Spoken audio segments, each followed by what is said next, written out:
ज्ञानयज्ञेन चाप्यन्ये यजन्तो मामुपासते एकत्वेन पृथक्त्वेन बहुधा विश्वतो मुखम।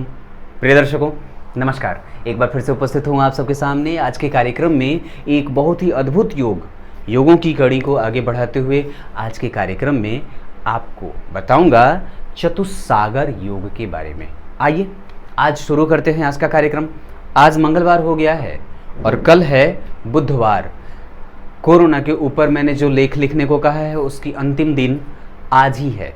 आप कल तक मुझे मेरे व्हाट्सएप पे अपने विचारों को जो कि कोरोना के बारे में होगा भेज सकते हैं। हमारे व्हाट्सएप नंबर 8210369445 या फिर nakul@gmail.com पे जरूर लिख भेजिए आपके विचार कोरोना के बारे में।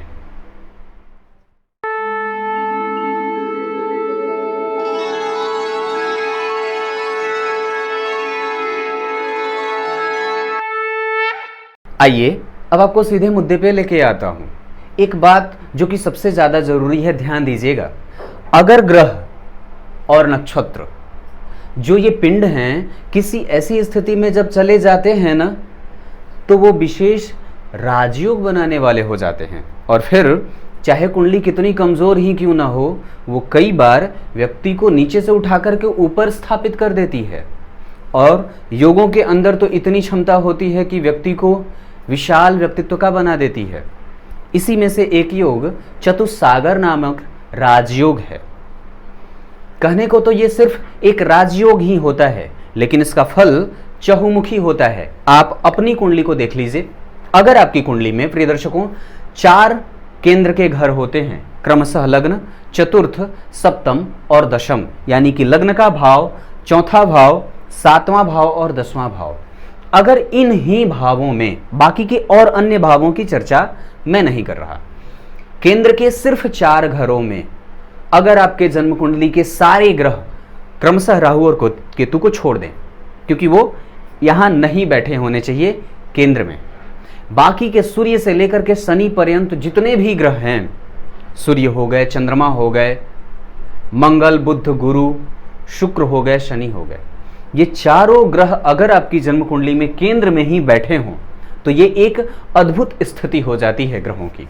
और ऐसी स्थिति में फिर ये जबरदस्त लाभ को देने वाले, जहां पे व्यक्ति घुमंतु होगा, राजनीति के पद को सुशोभित करने वाला होता है, उच्च पद पे जाकर के अपनी प्रतिष्ठा को प्राप्त करता है, जल यात्रा करता है, विदेशों से संबंध बनाने वाला होता है, श्रेष्ठ मति बुद्धि का होता है, अच्छी मानसिकता का, धार्मिक और माता और पिता का परम भक्त होता है, साथ ही साथ एक अच्छी पत्नी का धारक होता है और एक अच्छे पति का धारक होता है। क्योंकि ये जातक जिनकी भी कुंडली में ये योग बन जाते हैं ना, वो परम तेजस्वी और परम सौभाग्यशाली हो जाते हैं।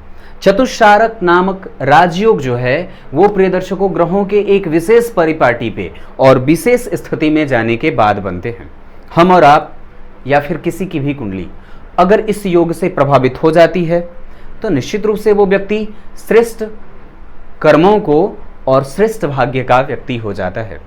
वास्तव में ये केंद्र के चारों जो घर होते हैं वो सभी कुछ देने वाले होते हैं, क्योंकि ये आपका स्वयं स्वास्थ्य होता है, ये आप स्वयं ही तो होते हैं।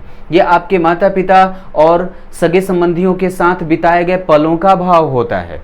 ये आपके जन्म कुंडली में पत्नी के साथ प्रेम संबंधों का और प्रेम संबंधों के प्रबुद्ध होने का भाव होता है। जन्म कुंडली का 10वां भाव आपके कर्म और कैरियर क्षेत्र का भाव होता है, जहां से आप दिव्य रूप से और मजबूती से अपने कैरियर को संवारने का काम करते हैं। अगर ये केंद्र के चारों घर मजबूत और श्रेष्ठ ग्रहों के द्वारा विभूषित हो जाते हैं, बन जाते हैं, अगर कोई अच्छा ग्रह बैठ जाता है, चाहे वो किसी भी राशि का हो, कोई फर्क नहीं पड़ता है। बस सिर्फ ये देखना है कि आपकी कुंडली में केंद्र में चारों घर ग्रह से भरे हुए और कोई भी ग्रह, एक भी ग्रह अगर केंद्र से बाहर छिटक रहा है राहु और केतु को छोड़ करके, तो ये योग नहीं बनेगा। राहु और केतु केंद्र में ना होने चाहिए। बाकी के समस्त पापक ग्रह और बाकी के समस्त शुभ ग्रह आपकी कुंडली के केंद्र में होने चाहिए। ये एक प्रकार का योग बनेगा जिसे चतुस्सागर नामक राजयोग कहते हैं।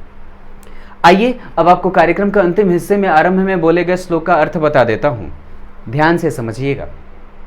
गीता में भगवान ने स्वयं ही कहा है, गीता में भगवान ने स्वयं ही कहा है ये बात अर्जुन से, कि दुनिया में भक्तों की जो स्थिति है वो कुछ ऐसे होते हैं जो मुझे ज्ञान और यज्ञ की भांति मेरी उपासना करते हैं, अर्थात मुझे ही ज्ञान और यज्ञ समझ करके मुझ में ही वो प्रतिष्ठित हो जाते हैं, मेरा ही वर्ण करते हैं। और कुछ ऐसे होते हैं जो स्वामी और भक्त के सदृश हम दोनों के संबंधों को स्थापित कर लेते हैं, अर्थात जहाँ स्वयं भगवान परमात्मा स्वामी हो जाते हैं और स्वयं भक्त उनका दास हो जाता है। अगर इस तरीके की स्थिति हम अपने जीवन में ला देते हैं, जहाँ पे हम कुछ भी करते हैं वो सारा का सारा भगवान को ही समर्पित करते चलें, आप कुछ मत करिए। गीता की वास्तविक जो ज्ञान है उसको समझना और समाहित करना थोड़ा मुश्किल होता है आजकल के लोगों के लिए। उसका एक ही काम है, वो आपको सच्चाई से जीवन का पाठ पढ़ा देती है और निरंतर प्रत्येक समय प्रत्येक पल जब भी आप कोई काम करते हो उसमें सिर्फ उसका स्मरण करते रहिए। आपके किए गए प्रत्येक कृत्य का ये तुरंत लाभ देने का और तुरंत ही उसके परिणामों को दिखाने और देने वाला हो जाता है, और ख़ास करके व्यक्ति को ऐसी स्थिति में ले जा करके बैठा देता है जहां वो सभी लोगों से श्रेष्ठ और श्रेष्ठता को प्रदान कर लेता है।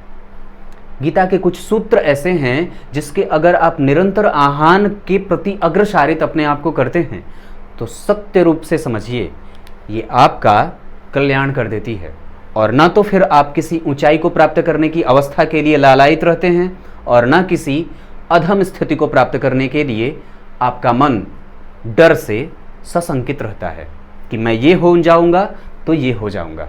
वस्तुतः आप किसी भी स्थिति में ना तो अपने आप को देखने के लिए बनाने का प्रयास करते हैं और न ही आप उसके लिए उत्सुक होते हैं।